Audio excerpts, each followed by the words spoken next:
Hey guys, welcome back to Rambo. There's a rap Yeah, song man, playing I haven't for been some paying reason. any attention to this game. I have no idea what's going on.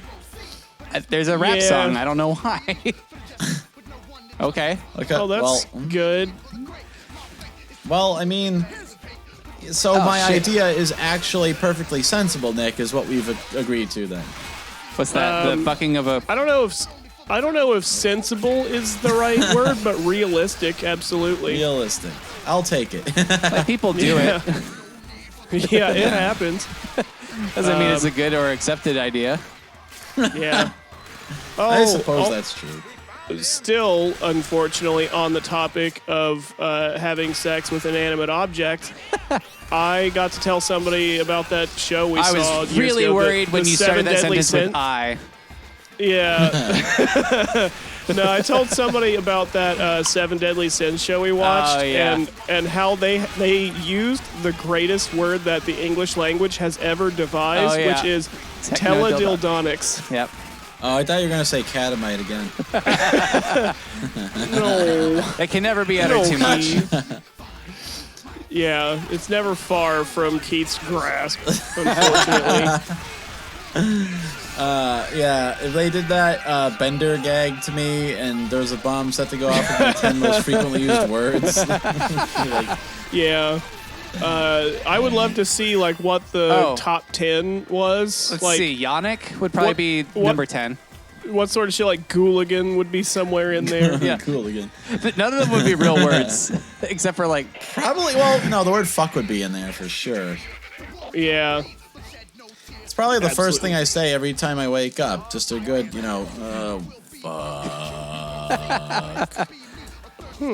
How are you supposed to be stealthy in a rail shooter? Yeah, how am I supposed to be stealthy with a machine gun? I guess it just supposed does. to you clobber people with it. No, I just stab them. Jesus Christ. Oh, it's just a thing from the movie. That guy's gonna get sepsis. Well, I guess that's the idea, is that he'll die. Yeah, I don't think like he's President going to be Garfield. too concerned. We sure do talk about dead presidents a lot here on the show. But not the Dead Presidents, which I'm pretty sure is a punk band, and Kyle can probably confirm that for me. Yeah. Dead There's another Kennedys. band called the Dead Kennedys, and you're probably thinking of the presidents of of America, who does that song. Presidents of the whatever. United States, yeah. Well, I mean, I was right enough for government work, and also I don't care, so I'm willing to let this conversation die alone and afraid with the knowledge that nobody ever loved it. Just like Keith, we all are destined for. Pull up. I was waiting for you to say just like President Garfield again. Just like tap that fat fuck. Well, somebody might have loved a guy named Garfield. Someone clearly hated him. And the opposite of love is not hatred, it is indifference. So, if someone assassinates you, you must have done something right. Yeah, they cared a lot about you. Someone in cared. one sense or Somebody another. cared. You roused emotion. Yeah, there's no section at the Hallmark store for attempted assassinations, but maybe there should be. Uh-oh. I wonder if they would have a section for I just don't care. I have to give you a card, but I have no feelings one way or another about you. Another Futurama reference then. I am completely neutral to you. Yeah. Now here's the I am Switzerland and you are the Nazis. I'm just going to ignore you until you're not a problem anymore. But if you fuck with me, I'm gonna fucking fuck up. Fuck. That's impossible to actually kill without like running out of ammo. They probably wouldn't sell that particular card at Hallmark. No, I don't think that was going to get a very large print. Well, who's the Hallmark competitor? They might sell it. There is none. They're a monopoly. Hallmark is Google. Well, let's antitrust Hallmark suit. Let's beat a dead horse some more. That's one that you have to pick up in a Spencer's Gifts. Oh, there you go. Speaking of beating a dead horse, what if a Hallmark Christmas movie was about the woman romancing a Rambo machine?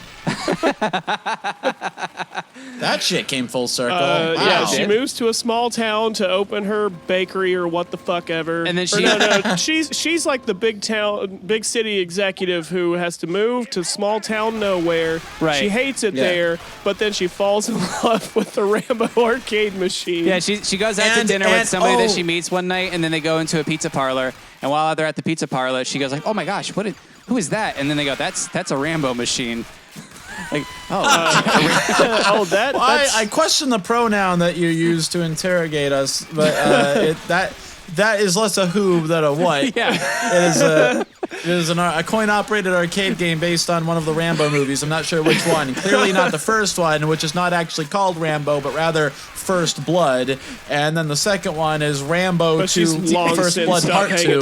Do you think you could introduce me? Like, after they explain all that, do you think you can introduce me? Well, no. Okay, a different character is who she says, do you think you can introduce me? And that other character is still just left there rambling about Rambo for like 10 more minutes in the background. And he never stops. Even after they get up and leave, he's still there talking on autopilot. Yeah, that diatribe is fading into white noise, just echoey nothingness in the background as she's making goo-goo eyes at a fucking Rambo arcade machine. I didn't. Yeah. So she and the Rambo machine have a little meet cute, right? Yeah. And by the time the scene's over, the guy who's talking about Rambo has he's degenerated into sort of a slurry of stem cells. Like he's kind of like an adult-sized fetus. He's just kind of a goo man.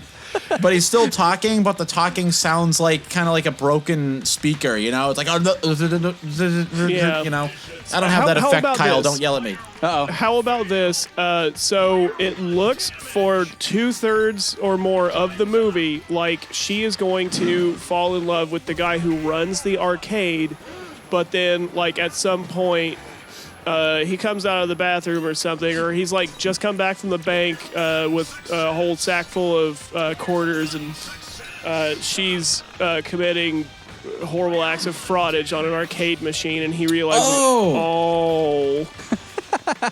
Well, Nick, you're making it go blue, but here's something that might play on No, I'm just Hallmark saying, like, that's the point where you realize, it's not the guy who runs the arcade. She's literally attracted to the arcade itself. I thought it was going to be like a conflict, like, you know, the guy who runs the arcade, he's like a successful, he's a business owner, so it seems like that's the one, but he hates Christmas, and he doesn't like children. Yeah. But the Rambo machine delights children year-round, and so she warms up to it, you know? It's like, he's gonna Rambo machine. Yeah, and he's going to get rid of the Rambo machine because it's too old and it costs too much to repair it, but she's like fighting to keep it around. And like he thinks she thought she didn't like the Rambo machine at first because it's loud and it's like, you know, it's like noisy and stuff, and it's not dignified like the owner of the arcade. Well, it's the other way around. See, she came from the big city, so she's the one who like she doesn't want to be in this podunk town. She doesn't have time for Christmas and the like parades downtown and like the small town bullshit. But then she warms up to the arcade owner, and you think he's going to be the one to teach her to be like a caring human again, but no, she just has a disorder and wants to fuck the arcade machine. Well, Hallmark doesn't really do twists, Nick. Well, we weren't going to talk about anything serious in this fucking show. We're what do you think we're doing? We're trying to appeal to an idea? Audience that is not in the market to have their head fucked with. Like, I think if I remember correctly, it's the opposite of our audience. The actual Rambo arcade cabinet is just, I think it's just 2 machine guns or like 2 crossbows or something. I'm not sure exactly what it is, but that's all it is. I think you're right. I think it is the controller looks like an Uzi or something. Yeah. Maybe there's a scene where she and the Rambo machine are on a Ferris wheel together and they get stuck and then like they kind of kiss, or like maybe the Ferris wheel tilts due to the weight and the Rambo machine falls to its death and that saves the rest of the machine. And like the Ferris wheel, and then they can all get. And then before that, they have a shot. Go ahead. They have a shot where all the cars are scaling, they're passing by in front of the camera, and it's like happy couples hanging out and talking to each other and whatever. Oh. And then the next car comes around, and it's severely tilted because one side is hundreds, if not over 1,000 pounds heavier than the other. I know how the movie ends. How this movie ends.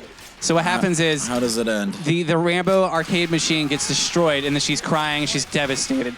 And then someone tells her that it's based off of a movie, so she falls in love with the box set of Rambo, parts 1 through 5. That doesn't make any sense, Kyle. I'd say somebody fishes like the main ROM board. She takes the ROM board out of the cabinet and puts it in a fresh cabinet. It's like a Neo Geo or something, or one of those red things, you know? But it still has Rambo, and it's like, you look different on the outside, but you're still my Rambo machine.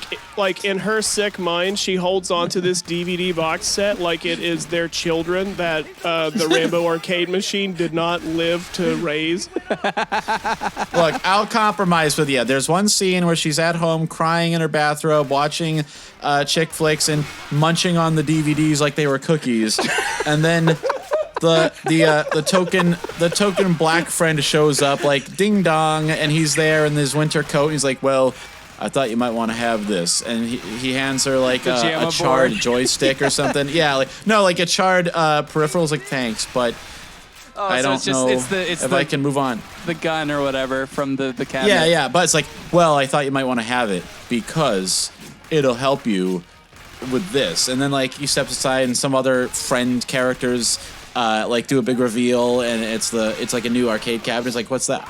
I don't know if I'm ready to move on. It's in like a Pac-Man cabinet now. She's like, oh, I don't know. Yeah, or whatever. Yeah, it's like in some other. Yeah, it's like one of those generic swappable cabinets, right? But like it's like Jimmy over there, like some schlubby character, like he stayed up all night soldering parts of the main circuit board back together. It's Rambo. Yeah, it might not look like Rambo, but it's Rambo. Yeah, he slyly tells her they're getting a new decal for the side panels and gives her a wink like, it's all going to be okay. Yeah, no, it's like some shitty game, like, I don't know, like Donkey Kong Jr. or some shit. Yeah. And then it cuts forward a couple of, like 6 months or something, and there's an arcade cabinet dressed up in a makeshift tuxedo. They're getting married on the boardwalk. And then the nerdy guy is still there, and he's like, and I hooked up the player 2 with some force feedback, if you know what I mean. And then shots ring out, and there's a mass shooting at their wedding. That's it. That's the Rambo arcade cabinet Hallmark movie. I mean, it's about Rambo. How else do you expect it would end? Yeah, and then the Rambo machine, it just plays a scene from Rambo where Rambo's screaming about someone dying, and that's how the movie ends. All right. No, it's the monologue from First Blood where he talks about those maggots at the airport spitting on him. It's just like credits playing for that. I was thinking there's some cheesy ass shot. Like you, Kyle, I've seen fucking Rambo. Right. There's some cheesy ass shot like the cinematic that played in the beginning where he's like, do we get to win this time? And she's like, a tear rolls down her cheek, and she's just like nodding yes. All right. Well, that was Rambo, guys. I don't think there's any more we can say about it. Was it?